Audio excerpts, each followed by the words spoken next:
Did you know that every time you swing a tennis racket or even wave hello, there is a tiny part of your brain acting like a master puppeteer, pulling all the strings to make it happen? Let's dive into that magic with today's USMLE Step 1 High Yield Bites, where we are zooming into the thalamus, specifically the ventral anterior and ventral lateral nucleus, or VA and VL for short. These are the key players for motor control, and they are a must-know for USMLE Step.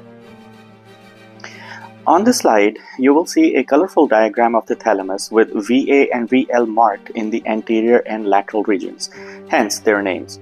Let's break it down with some mnemonics to make this stick. First, the big picture mnemonic. VAL moves forward. VAL stands for ventral anterior and lateral, moves for motor, and forward for the frontal lobe. Now let's get into the details. These nuclei receives inputs from the basal ganglia and cerebellum. Think of it as bouncy cerebellum inputs, or BCI for short. Their role: they handle motor sensors, which we will remember as VAL motors or VM. And where do they send this info? Straight to the motor cortices in the frontal lobe, driving your movements, hence frontal motor drive or FMD. Tie it all together with our summary mnemonic: BCI fuels VM to FMD.